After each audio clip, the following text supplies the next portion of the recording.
Disney Plus is losing millions of subscribers each month, purging content from their platform to cut costs, and has been experiencing a steady decline in share prices. There are quite a lot of videos on this topic that lay the blame on superhero fatigue and wokeness as the problem. Well, these are contributing factors. If we take a closer look, it's a little more complicated than that.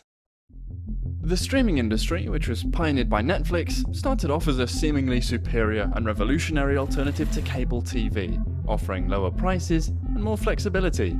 Instead of waiting for 8 PM on Tuesday to watch your favourite show, you could watch it whenever you wanted. I mean, who wouldn't want that? And that's precisely why the model worked in the first place. But now, the industry has shifted from an untapped, lucrative market to a highly competitive battlefield. I have to admit, even though Disney Plus was late to the scene, I thought that once it came, it would crush everyone, simply because of the massive IP it has. Having unlimited access to Marvel, Star Wars, and all of the Pixar movies felt like Disney would be swimming in money, but now the reality is very different.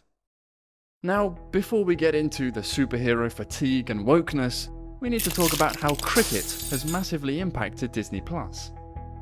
Cricket is the second most popular sport in the world, with an estimated 2.5 billion fans worldwide. Why this matters is that more than a third of Disney Plus's subscribers were from their Indian streaming service, Disney Plus Hotstar. Disney Plus lost the rights to the Indian Premier League, or IPL, to Viacom18, a joint venture between Paramount and Reliance Industries, which outbid Disney at $3 billion. From Q1 to Q3 of fiscal year 2023, Hotstar subscriptions went from 61 million to 40 million. This started a domino effect of interconnected financial implications for the main streaming platform, because losing 21 million subscribers in 9 months, with further losses projected, cannot be ignored, even by Disney. But while the IPL rights contribute to the quantitative aspect of Disney's issues, here's where we get into the qualitative. The reality is that all of this started with Netflix. Netflix was able to capture the entire market because there was no market. They created a big blue ocean, and with that, millions of people flocked to the platform. Netflix capitalized on something new and took over the market through disruptive innovation and technology. The business model was simple: lower revenue but higher volumes. In this older model of streaming, Netflix appeared to be thriving. And its success was quickly followed by new entrants to the market, such as Amazon Prime, Apple TV, and Disney, all eager to also get a piece of the pie and ride the wave. Whilst the streaming industry seemed to be on an unstoppable trajectory, the reality behind the scenes was not as glamorous. The old model worked in the beginning because it was still in the honeymoon phase of the industry, but as with everything else in life, the dust eventually settles. And since this was a new market, growth was the primary objective instead of profitability. If you think about it, you've known and consumed Disney content for your entire life. That means big companies like Disney view time differently. These companies play the long game and are more than happy to stomach years of losses in order to achieve long-term growth.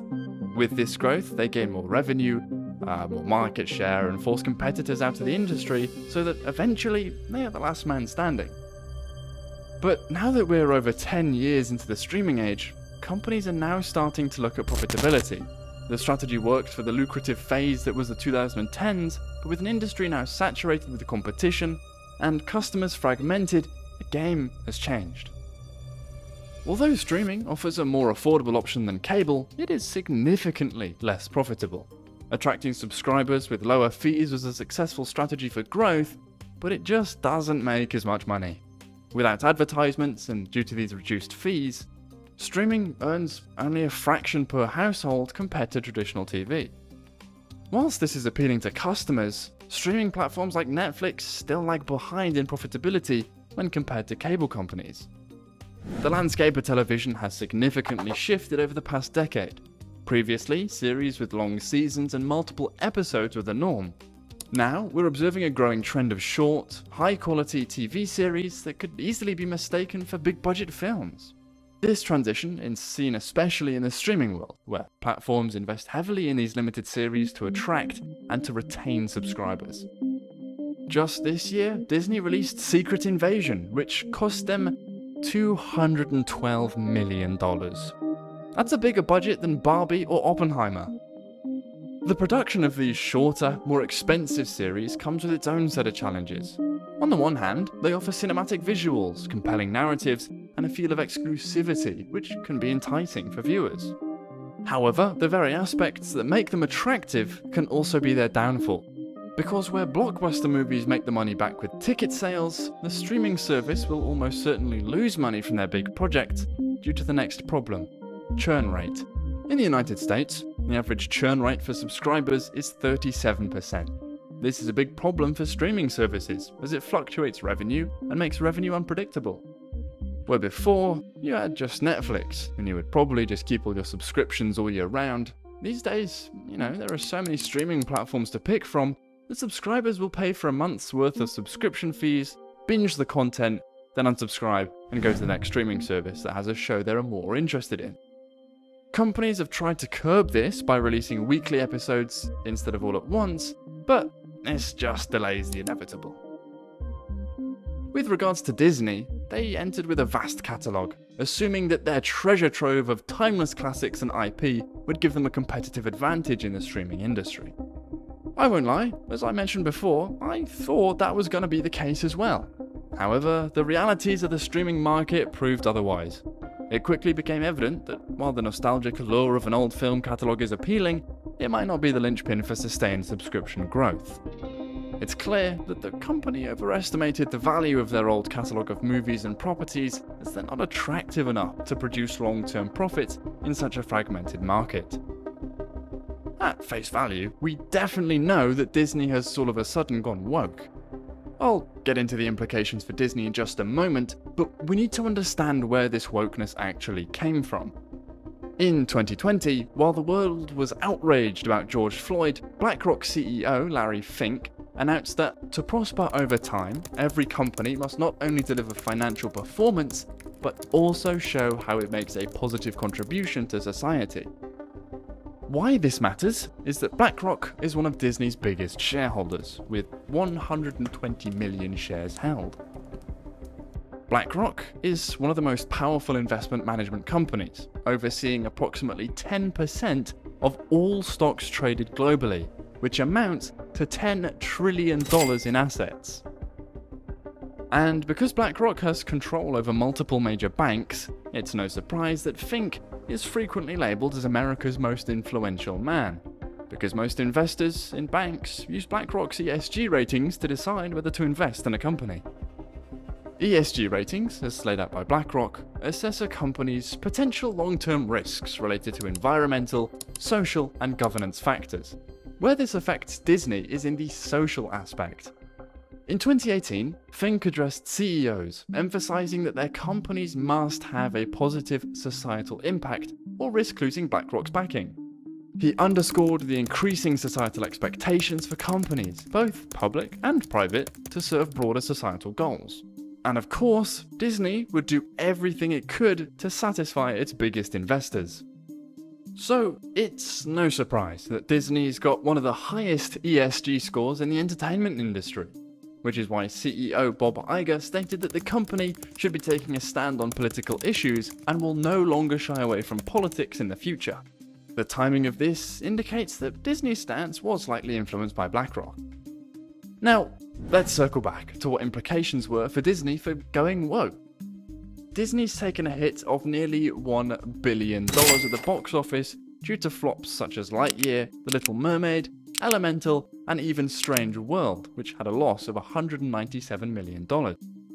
In particular, Lightyear had a $200 million budget, but brought in a modest $200.7 million in worldwide ticket sales. The budget doesn't account for marketing, which means the movie probably cost in excess of $300 million. The inclusion of same-sex couples in these movies has brought in quite a lot of backlash, which harms Disney's reputation and brand. Lightyear received backlash for a same-sex kiss in the movie. Over and above the backlash it received in the US, it was immediately banned in 14 countries, which meant further lost revenue for Disney. The lead actress for the upcoming Snow White remake, Rachel Zegler, has also come under fire for comments that she made last year about the film, when she described her version of Snow White as a leader who doesn't need a prince to save her. Money listens, and what it is saying is that people don't want this woke content. This has led to Disney losing a lot of its customer base that don't want their children being exposed to these agendas. There are two ways to improve the profitability of a business: to increase revenue and to cut costs, and Disney is taking drastic action in both areas. The company is cutting costs left, right and centre, and just scrapped over 60 series and films from Disney+, some of which were large, expensive and quite recent projects like Magic Camp featuring Adam Devine. Overall, Disney is expected to cut a staggering $3 billion in content costs when they are done. Removing content from a streaming service seems like a baffling idea, because at face value, you would think that if Disney has already incurred the cost of production, why not keep the content there? But the reality is that cutting content that doesn't attract or keep subscribers allows platforms to save on ongoing payments to writers and actors, and also to avoid licensing fees. Disney is also getting a $1.5 billion tax write-off thanks to its Disney Plus and Hulu content removal. This is one of the issues included in the writers' strike, but to Disney, it is worth the outrage because it keeps investors happy and improves the bottom line. The company is moving away from a broader catalogue and starting to redirect its focus towards the core brands. It is also planning to spread out new shows to reduce costs and prevent overlap. Disney CEO Bob Iger also announced that over 7,000 jobs are to be made redundant in the near future. All of this has been done in a desperate attempt to make the streaming service profitable by next year. An ambitious goal and an uphill battle, but cutting costs is only half of that battle. There's an old saying, if you can't beat them, join them. And that's exactly what Disney is starting to do. In an ironic turn of events, streaming services like Disney Plus are looking back at the cable business model and are offering services with advertising. No ads was the streaming industry's selling point, but they now have realized that this model actually makes money. Disney has recently introduced an additional subscription option, Disney Plus Basic, at $7.99 a month with advertising, while sneakily raising the price of their now premium option to $10.99 a month. The streaming service is also offering a variety of bundles, including the trio of Disney Plus, Hulu and ESPN Plus for $12.99, which includes ads. Disney is now dishing out a broader range of options, likely appealing to consumers who'd probably shy away from their pricier plans. One thing's clear though, most of these new plans come with ads, and Disney's not the only one playing this game. Big players like Netflix and HBO Max have hopped on the ad train too, rolling out more budget-friendly plans with commercials. But is this the answer? Can these changes and cost-cutting measures really keep Disney Plus afloat? Or is it just buying them time before facing bigger issues down the road? The streaming world is undergoing its most significant transformation since it started. The good old days when streaming was a money-making machine are behind us.